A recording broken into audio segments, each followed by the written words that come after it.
Good day, Tamers. This deck looks really cool to me, but I honestly don't really know how I feel about it. And what I mean by that is the parts move really well,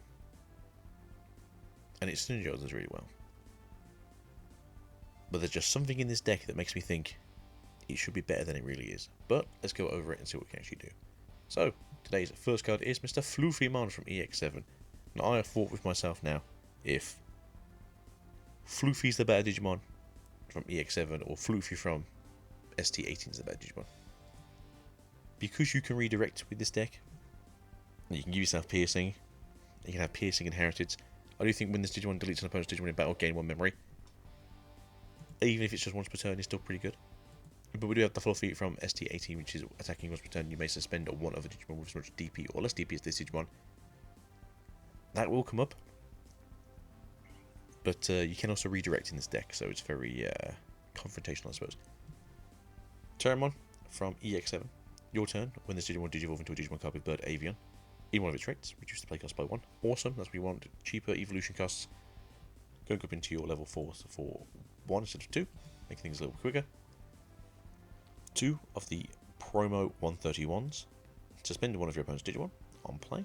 And then inherit effect of this Digimon gains 2000 DP. This deck, to be fair, isn't really suffering too much, but having extra DP in a current meta where we have decks constantly just being very powerful on your turn is also pretty good. Terramon from ST18. On play, reveal the top 3 cards of your deck. Add 1 with Bird or Avian in one of its traits, and 1 with Vortex Warrior or Liberator's traits amongst them to hand. Return the rest of them on the deck. Your turn inherit effect, gain 2000 DP. Personally speaking, this is kind of like where I want like a decent searcher. You're searching for 2, cost of 3. It's pretty good. And then we're also playing 2 of the Ujimons from ST18. This is technically more of a tech option than it is with the Terra, so you could do 4 Terras of each and then have none of these, but I like this one because it does have some synergy with the deck elsewise. All turns return when an effect suspends this Digimon, one of your Digimon with Bird or Avians in one of its traits, or with the Vortex Warrior traits gets 3000 DP until the end of the turn. I will suggest that this deck does have DP synergy, and it will need it to get over some things, I do feel like. Going now into the level 4s, EX7 first up here from Galemon. When digivolving, if you have 1 Tamer or less Tamers, you may play 1 shot off from your hand without paying the cost. All your shows are good. You generally want to have at least 2 of them on the field. Sometimes you want to have all 3 on the field because they are kind of cool combo pieces.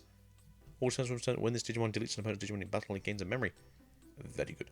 See, all the EX7 stuff does gain a memory on deletion.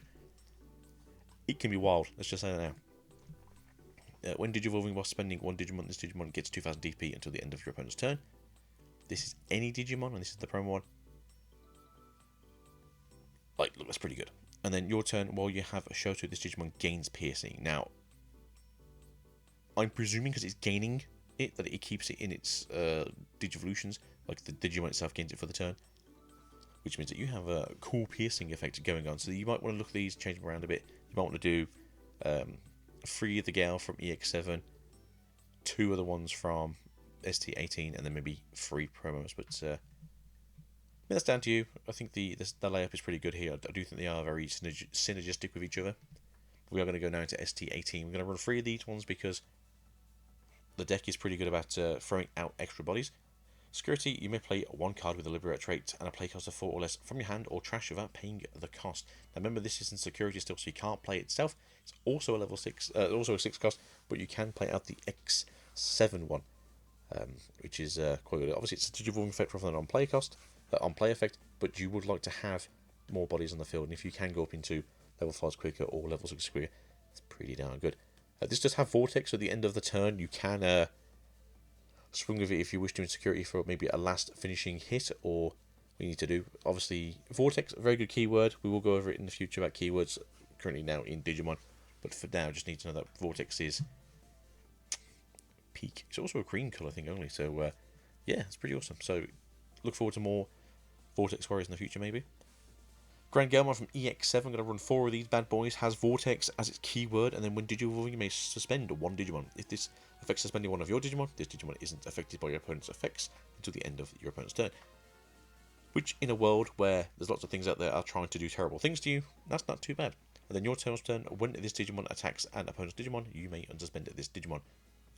Again, as this deck does give you Inheritance of Piercing, you have it from your Tamers, and other places that I might be giving you from the Galmons, you can just do a lot of mass eradication with these Digimon.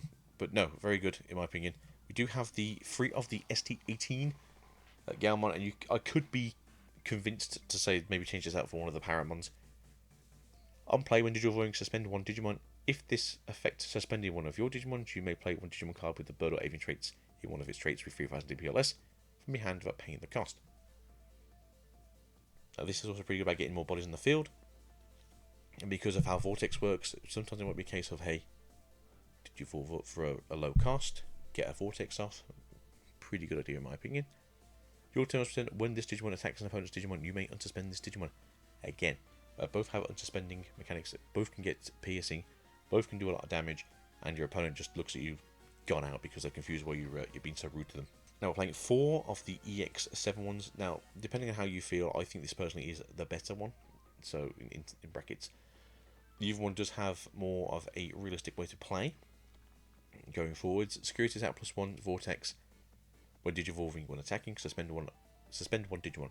If this effect suspends your Digimon, return one of your opponent's suspended Digimon to the bottom of the deck.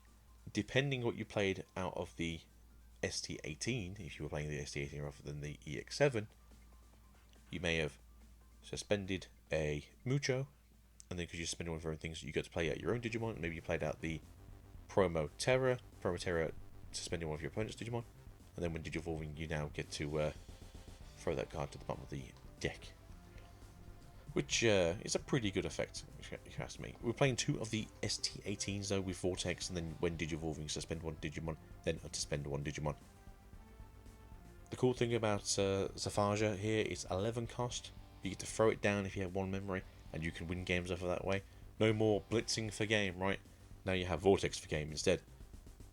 All turns, once per turn, when a Digimon becomes unsuspended, this Digimon isn't affected by your opponent's Digimon effects and gets 3000 DP for the turn. If this Digimon does want to fight into your opponent's stuff and it survives, because it could do, you can be a very dangerous cookie. Currently, we are in a weird place for level 7s, but we do have access to Paladin Mode Ace here. We're going to play 2 of these. I will say this is more of just a placeholder till we get something better, or until we get our own in-house level 7. But it's not the worst card in here. On play, when Digivolving, trash all Digivolution cards of all of your opponent's Digimon, then return all cards to your opponent's trash to the bottom of the deck. If this effect returns a level 7 white card, gain 3 memory, and then when attacking, by returning one of your opponent's Digimon with no Digivolution cards to the bottom of the deck, unsuspend this Digimon. It's not once per turn. You can just continually swing away at your opponent until they either run out of Digimon or you win the game. Or a little bit of both, maybe. Do I think we need this? Not particularly. But there is a reason why we're playing Hidden Potential Discovered, and that's because you make this a 1-cost Digivolution of the good old Imperial Ace Paladin mode. Do I think this is a great idea? I don't think it's a great idea. The deck itself is very cost effective. It's one of those very cheap green decks, and it's actually a good green deck that's also cheap costing. But the Hidden Potential here is just in case that you do want to go into Paladin mode and start swinging away at your opponent to make things a little bit easier on yourself, because your opponent might not think that way. Also, there's a good chance that this Paladin mode could have like 22k, and if you Digivolve, so if you attack, they ace you, and they try and like nuke you down with DP reduction, you know, there's a good chance that you do get to play the game a little bit longer. We're in 2 Wind Slicers here. You may suspend 1 level 6 or lower Digimon. If this effect suspended your Digimon, and suspend one of your Digimon. Again, we do have synergies here with things that want to be suspended anyway, as well as having Vortex. That doesn't necessarily matter too much in the near future, but Wind Slicer is a very good card for 2 costing here, and can help with other strategies going forward. Obviously, security, activate this effect, you can obviously just suspend one of your opponent's things, that way they can't swing at you. Agility training times 4. It's going to make Digivolving even cheaper somehow. I don't really know what to put here. I do think that agility training is just very good for this deck. Everything here has green in it as far as I'm aware, so you won't miss anything. You can get your pieces when you need them. The only card I am kind of concerned about playing here, and this is Vortex Resonance, and that's because I think it is meant to be here as maybe a, look, it's a good card, just play it, yeah? It costs 3. If you got a Liberator, traded Tamer out, or Digimon, you get to do it without matching its colour requirements because it's green, yellow, and purple. And then reveal the top 3 cards of your deck. Add 1 card with the Liberator's traits amongst them to the hand. Return the rest to the bottom of the deck. Then, one of your Digimon may digivolve into a Digimon card with the hand with the cost reduced by 4. Which means that at any point here, you can just digivolve either for 0 or for 2. As I don't think it needs to be a Liberator in hand, right? Just any Digimon. So I mean, yeah, going for those 2 cost Imperial plays mid-game and swinging like a lunatic, it could happen, right? Playing 2 of the EX7 Shotos here if your opponent has a Digimon gain a memory, and at the end of your turn by suspending this Tamer, one of your Digimon gains piercing and blocker until the end of your opponent's turn. If it has the Vortex Warrior trait, unsuspend it. So this is because Vortex will trigger, you can then swing, this will then trigger as well because it's end of your turn effect. Give yourself piercing, give yourself blocker, if it is also a Vortex Warrior, which it will be because you're using Vortex. Vortex is only a Vortex Warrior, or Liberator things. Because I don't think Gale is a Vortex Warrior, I'm going to check that now. But you give yourself to unsuspend, so then when his blocker is now active again. And Gale is a bird dragon, surprisingly enough. So yeah, no Vortex on there, no Vortex Warrior, but you do get to have blocker and piercing. But again, you're level 4, so maybe you don't want to do that. Promo Shoto here, playing on play, you may play 1 Terramon from your hand by paying the cost. It's a free cost Tamer. You're getting essentially a free body on the field for throwing this down. Your turn once per turn. Put one of your Digimon digivolves to a Digimon card with the Avon or Bird in its trait. Suspend this Tamer to gain 1 memory. This does synergize as well with the one that reduces the cost by 1 if it goes up into a Bird or Avian, which means you can digivolve into a level 4 for 0 cost. Again, playing just 2 of these, but you do get to essentially do a Davis from the armor deck and essentially throw this down and just get more and more. To be fair, I think it's actually a better deck, a better card than the other one, but that is my opinion and not necessarily fact. And the SD18 Shoto. So for your turn, if you have 2 or less memory, set it to 3. Your turn, when one of your Digimon attacks an opponent's Digimon, by suspending this Tamer, switch the attack target to another of your opponent's Digimon or player. Better raid, essentially. But yeah, that's the deck here. I think there's a lot of room to wiggle with this one. I think we can make it probably one of the better decks in the meta. Vortex is a crazy keyword. Same with Overclock, but I do like this deck. I do think it's going to be a deck that's going to be played a lot now that we do have less insanity, let's say the least, going on in the format. But I'm going to get swiftly. Ciao for now. We'll see you guys next time. Peace out and goodbye.